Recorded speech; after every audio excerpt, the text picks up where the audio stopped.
Hey everyone, Chris here. So they're doing a spell reveal video today, and I don't know entirely what's going to be in it. I mean, obviously they're going to talk about new spells. So I think when you saw spells in the playtest like Found of Moonlight and Starry Wisp, you're going to get to see if they made it to the player's handbook and how they landed there. So what they look like now.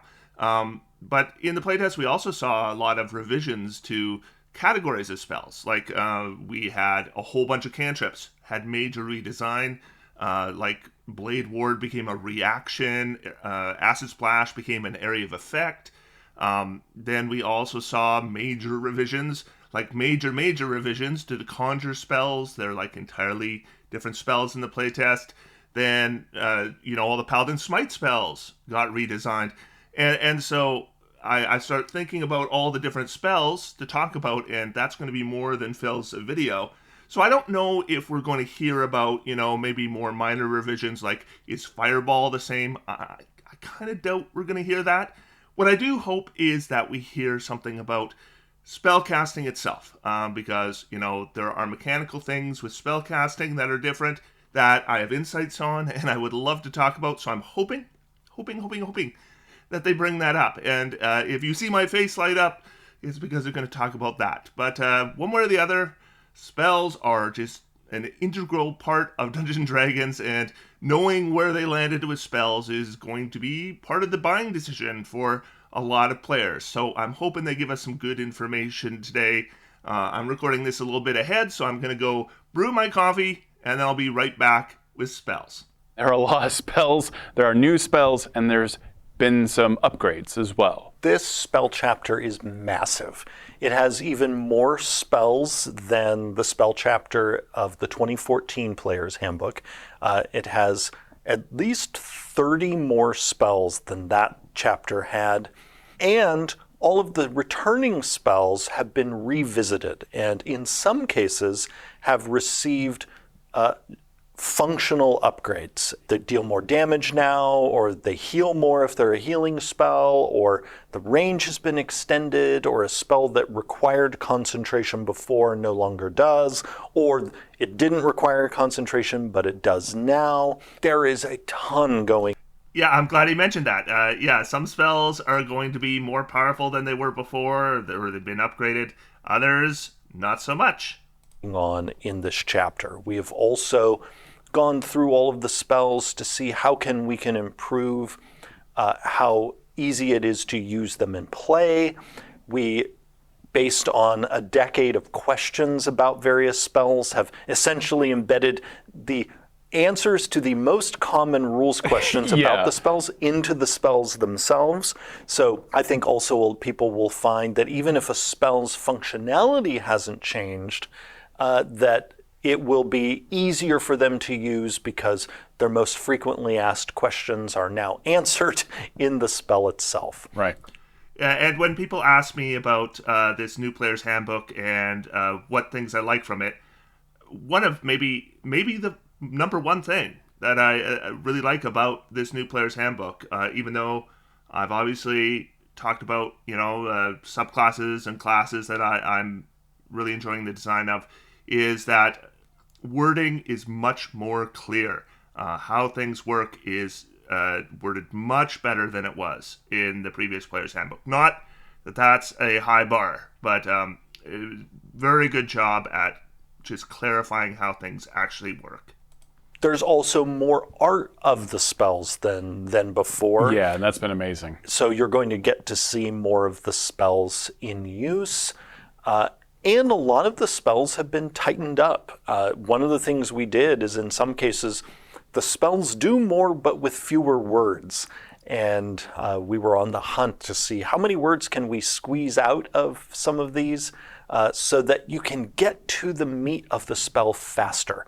We wanted you to be able to, when going through this massive chapter, not only find the spell that you want to cast easily, but then when you're reading it, get to the heart of what that spell does without too much fuss. We've also upgraded the presentation of the spells by including in the spells themselves a list of the classes that have a particular spell on their lists. So, for example, if a spell is a wizard spell, its description tells you that it's a wizard spell. Yeah. This is going to make spell selection way easier because you no longer are going to have to flip back and forth between a spell list elsewhere in the book and the spells themselves when you're trying to figure out what spells you want your paladin or your ranger or your wizard or your warlock or what have you. When you're making your spell selection, you can just look through the spell chapter and you can see right up there near the spell's name, this is a sorcerer spell or this is a wizard spell. Instead of having to dig. Exactly. Yeah. And we also have taken the ritual tag and we have moved it out of that line underneath the spell's name, and it is now on the casting timeline because the ritual tag primarily affects the casting time of a spell. We did that not only so that you can spot that immediately when you're looking at how long it takes to cast a particular spell to see if you have the option of casting it as a ritual, but also because we were putting more information up on that line higher up in the spell. We needed to get the ritual tag out of there. Yeah. Presentation improved, the clarity of the spells improved, functionality improved. Many spells have been buffed. There are also, in particular, a number of high-level damaging spells that have had their damage increased so that people will feel good about using them. Flame Strike now deals more damage, as do, and again, a number of other higher-level spells. There are new ways to use spells and then brand new spells. Would you like to hear about some of those? I would new love spells? to hear about those. So a number of the new spells, some of them people saw versions of them as a part of the Unearthed Arcana process. And also some of the new spells originally showed up in books like Xanathar's Guide or Tasha's Cauldron. But even spells... Yeah, so he talked earlier in the video that there are 30 more spells in this player's handbook. Now, all the spells that were in your old player's handbook are in this player's handbook as well. So we're talking about 30 additional spells. Some of them you saw in the playtest.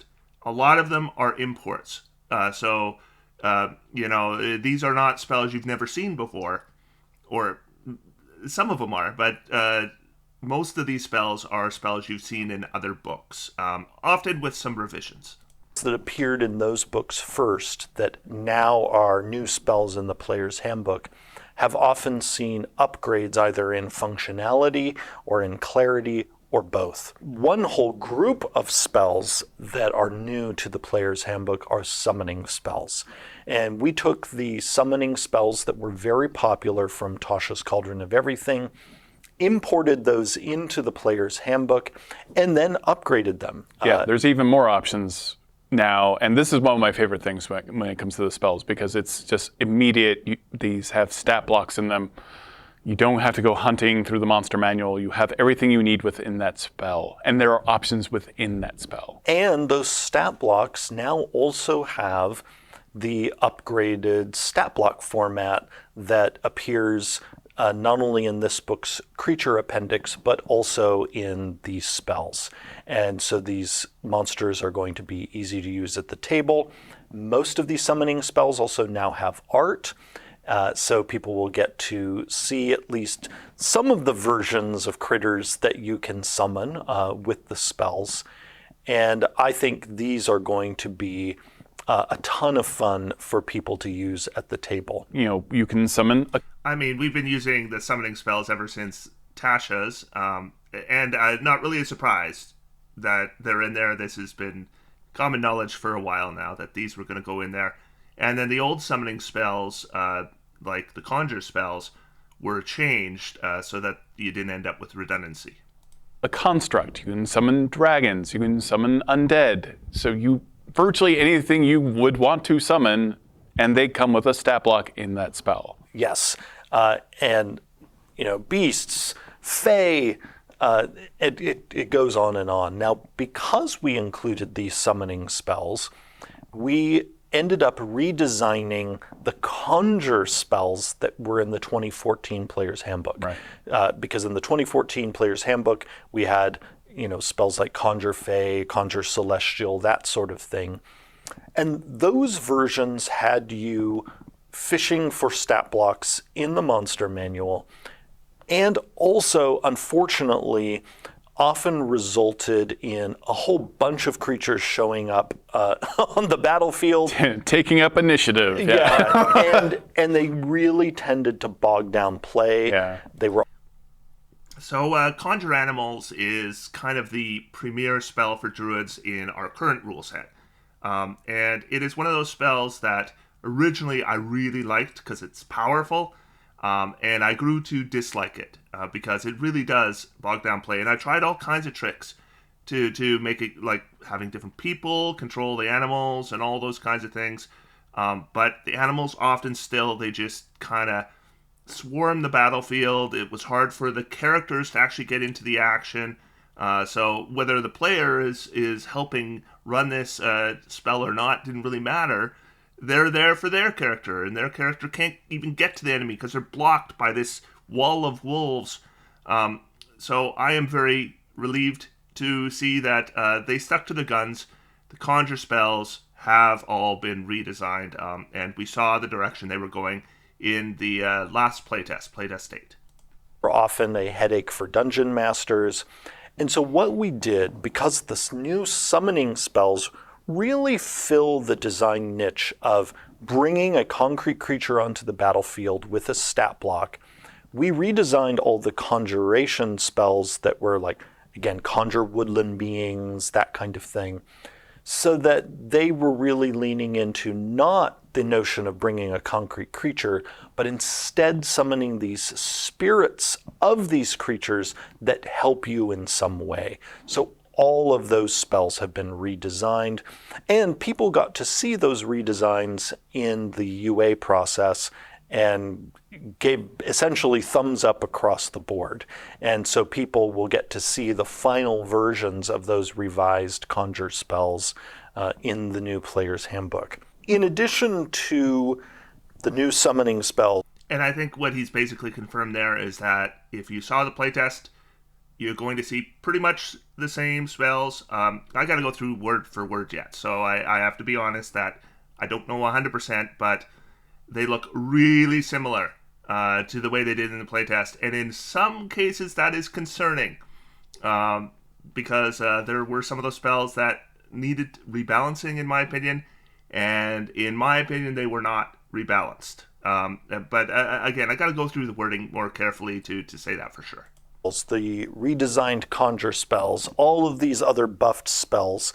We also have some spells that we brought in and revised in support of some of our subclass design. Here's one example.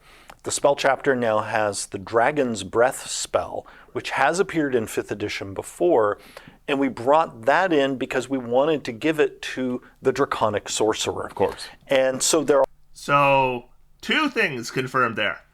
So the first is Dragon's Breath, which I believe was in Xanathar's, has been brought over to the Player's Handbook. That's a spell you can cast it on yourself, or you can touch somebody and give it to them, and then they get an action where they can breathe all kinds of different things like a dragon would, for much, much less damage than a dragon would do. But nevertheless, he has revealed that they have given it to the Draconic Sorcerer. So one of the chief complaints I heard about bringing in Clockwork and Aberrant Mind to the new Player's Handbook is that they got extra spells. Well, our poor, Wild Magic Sorcerer and Draconic Sorcerer did not get extra spells, nor did they get extra spells in the playtest.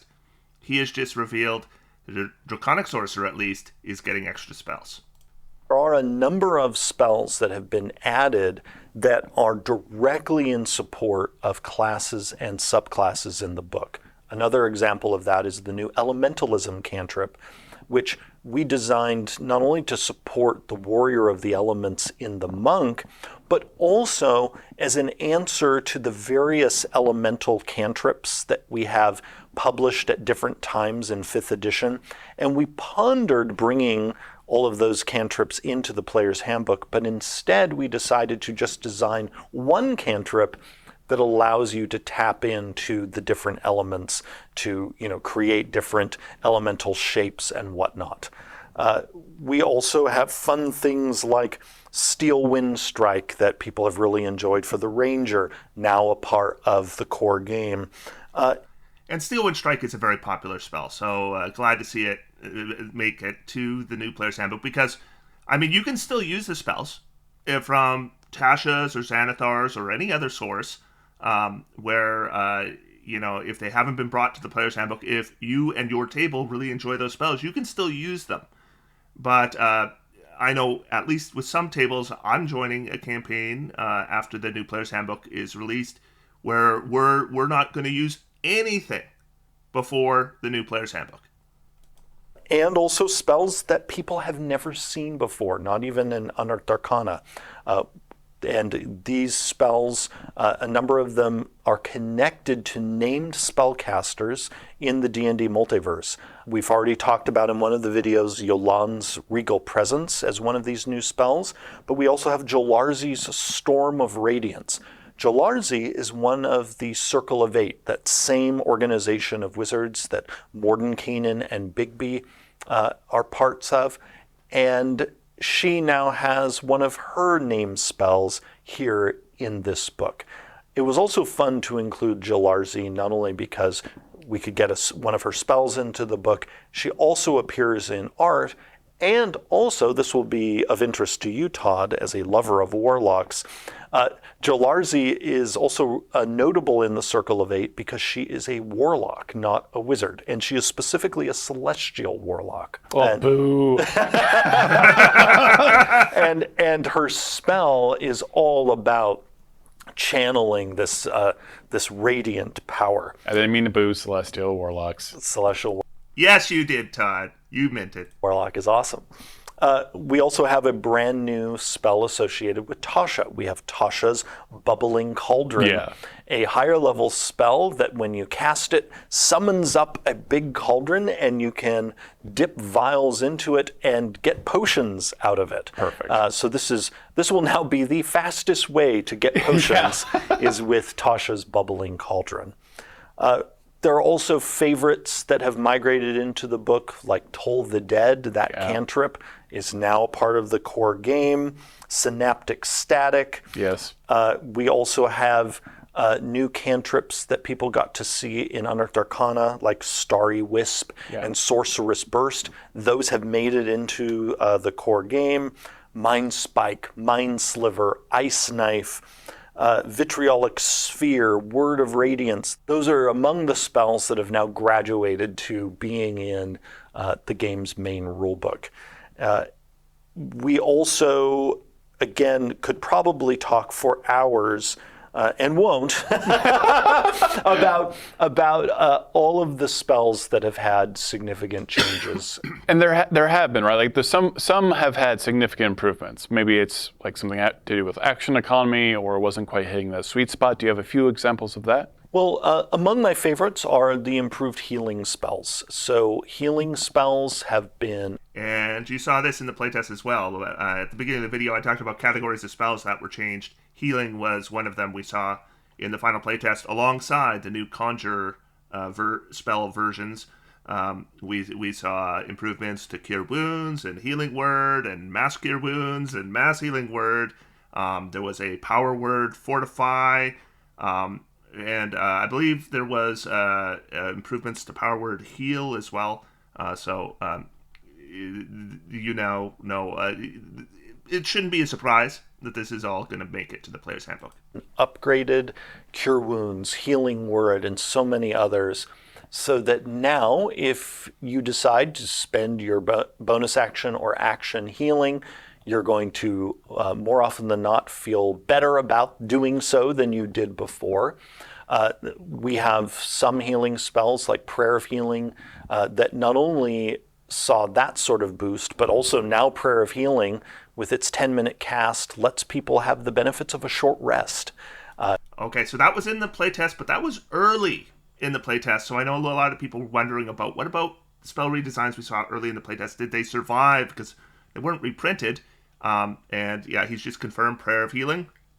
What you saw in the playtest, very much what you're going to see in the Player's Handbook, which is an interesting feature, I thought, being able to give yourself a short rest with a Prayer of Healing spell.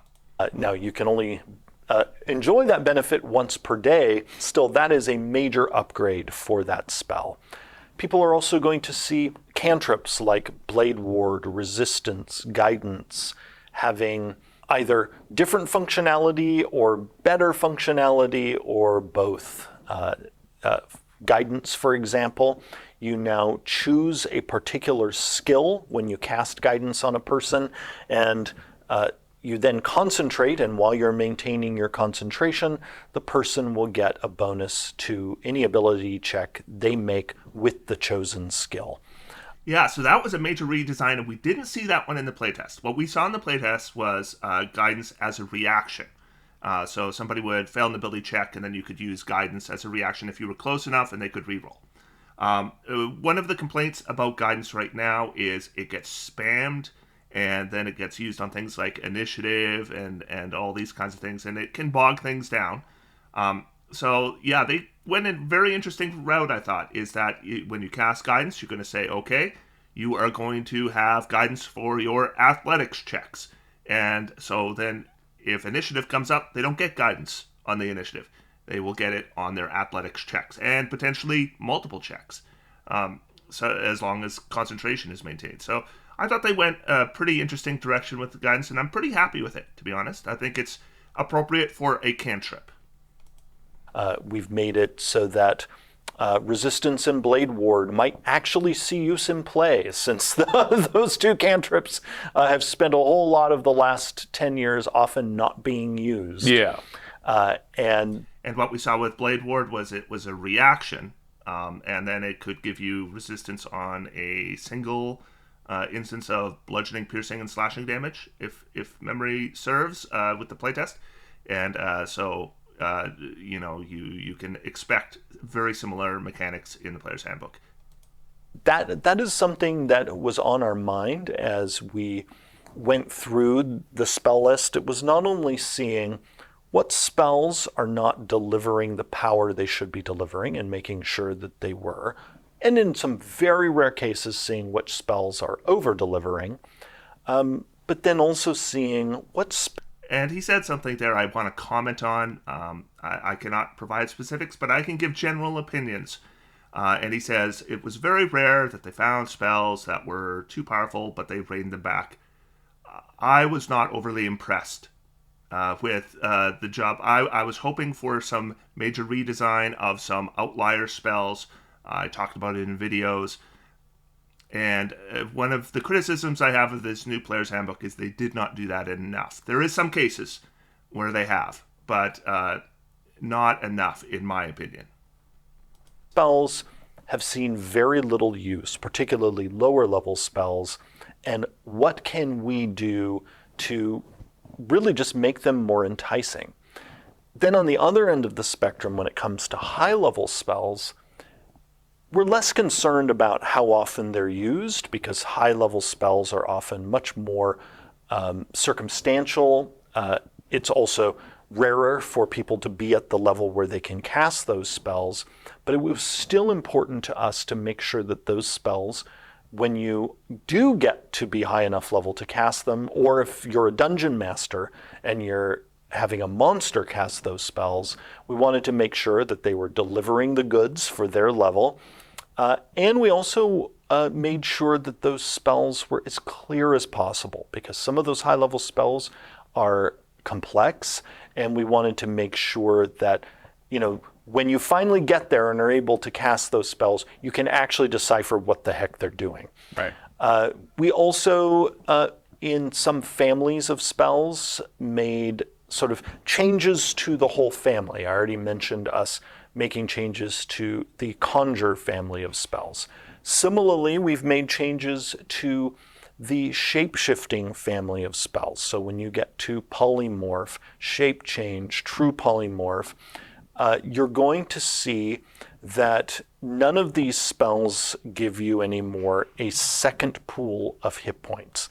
They now do something that actually I talked publicly about years ago, where I shared publicly that I wished we had made those spells give you temporary hit points, and so now that is indeed what they do.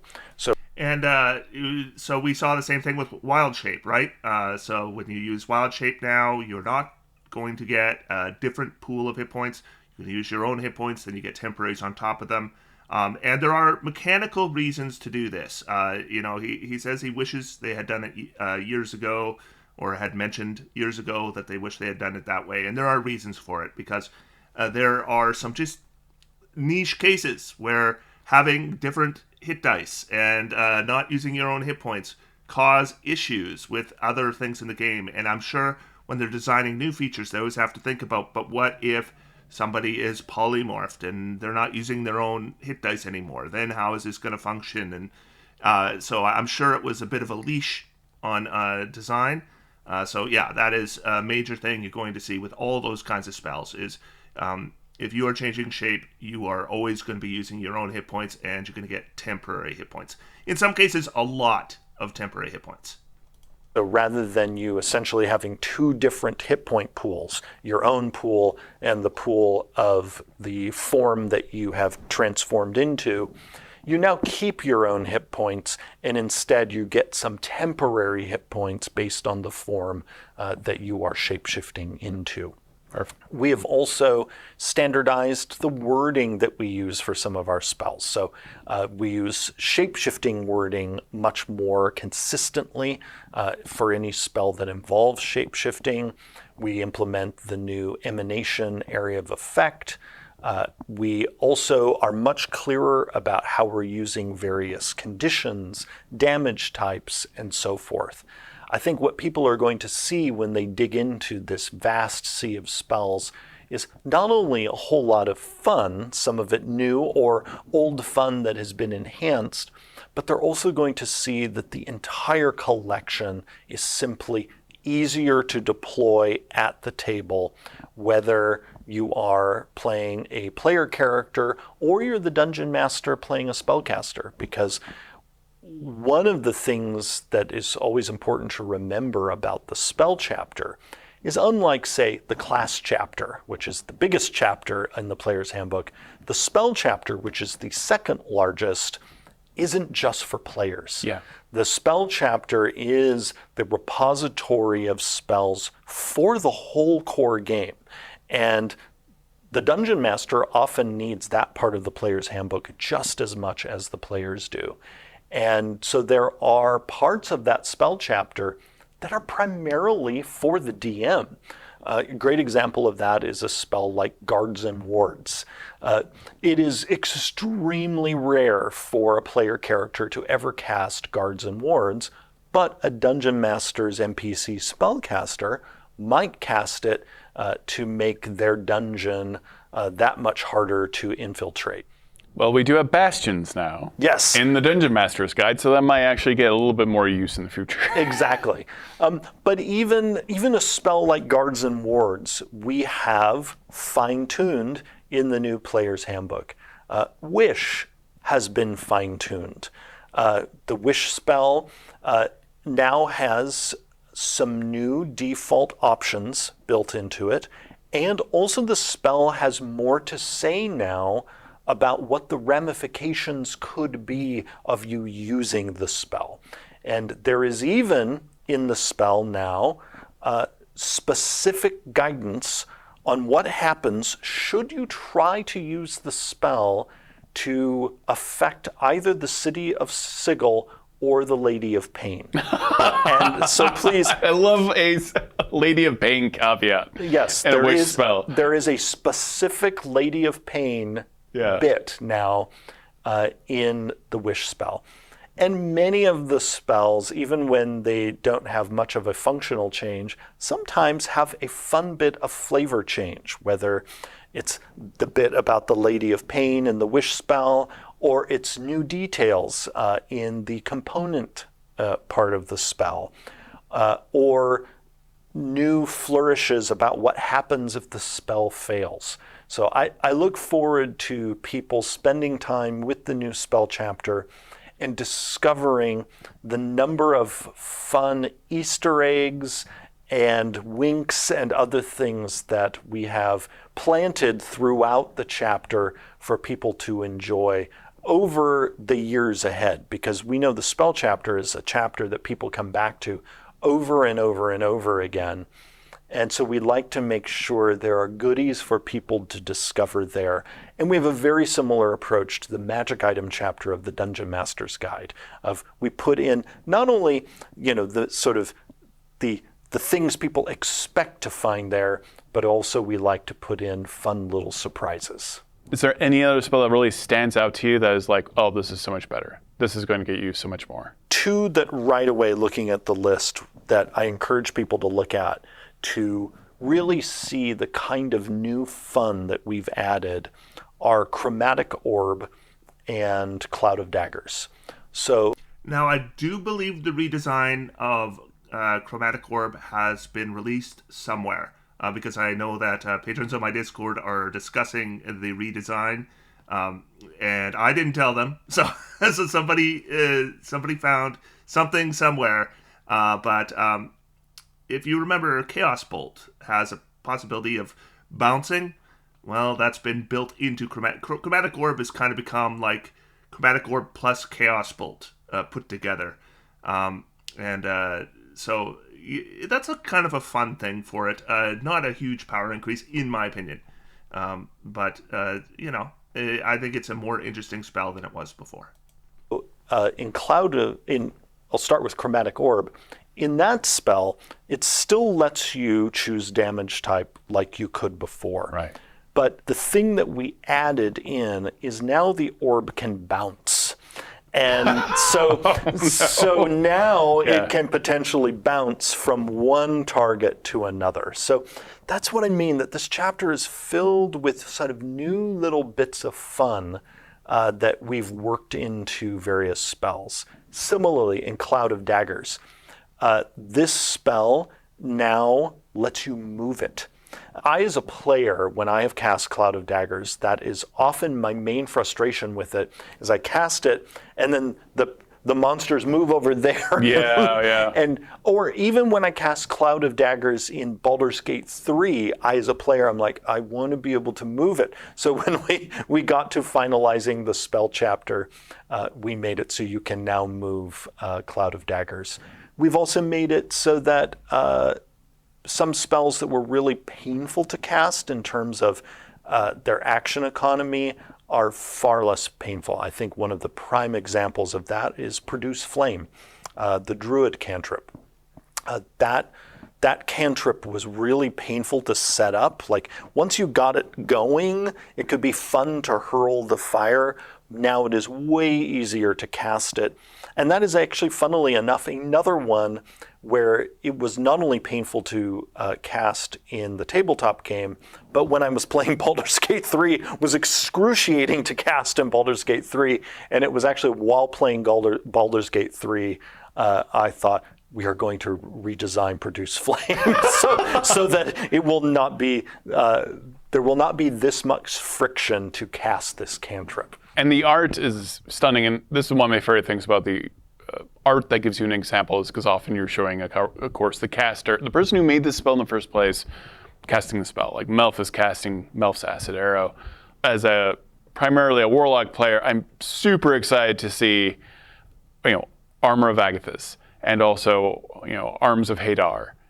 Things like that shown that I've never seen really. And those two spells are in the same painting. Yeah, a lot of these paintings have two spells going off at the same time, Yep. and it's fantastic. You see, Everd's Black Tentacles being cast. By Everd. Yeah, by Everd. You see Fireball going off and burning a lot of spiders, and probably a lot of spiders on the periphery. And it's this stuff like that that I think helps set up players' imaginations. Similarly, you'll be able to not only see Magic Missile being cast, but the wizard who's casting it has mage armor on. Yeah. And it's a rare case for us to actually show mage armor. A number of the paintings, in their captions, they'll identify the main spells that are being cast, But there are even a few cases where there are other spells in the image as well that we don't highlight in the caption. There's a charming painting for scrying where one person is casting. I gotta admit, I am disappointed they're spending so much time talking about the art that we already knew was there. Scrying to talk to their mom, and their mom is casting scrying to see them. So it's like FaceTime.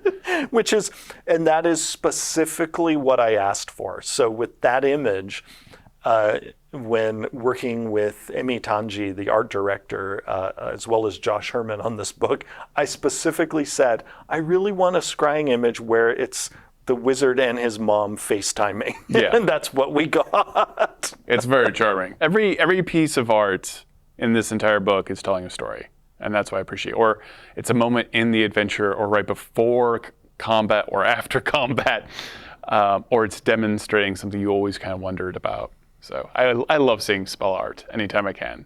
And in the history of D&D, sometimes it's not been clear what that spell is in art. Yes.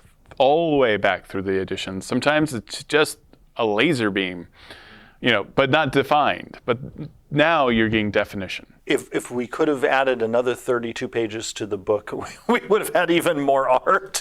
I was joking with some patrons earlier that they were going to spend the entire video talking about spell art. Well, not the entire video, but way more. Where are we talking about? When are we going to talk about mechanics of spellcasting? We've gotten a little bit of information about some of the spells, but spellcasting itself is something they should be talking about in this video, in my opinion. But the book was already 384 pages, with more art than a player's handbook has ever had before. Well, luckily we have a lot more books coming out after this too. So if you need more spell art, there might be more spell art in those.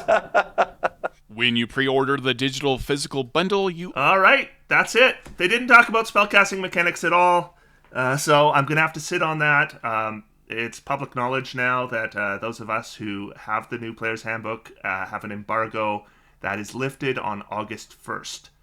So on August 1st, I will be releasing a video that goes over the major rules changes in the Player's Handbook, including new spellcasting mechanics. That's going to be included in that video.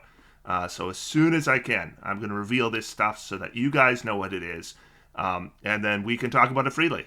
So whether they reveal it or not, I will reveal it when I am able to do so. So that is spells. Tomorrow they're going to be doing a video on crafting. I don't think I'm going to worry about a reaction to that one. I might record one, but I kind of doubt I'm going to end up releasing it unless they reveal things in that video that I think are maybe more interesting than I'm assuming they will. And then they're taking the rest of the week off. And then next week, we're going to get our final 4 classes, and I'll be doing reactions to all of those. So hopefully you'll join me. Otherwise, happy Canada Day, happy 4th of July, all that stuff. Talk to you later.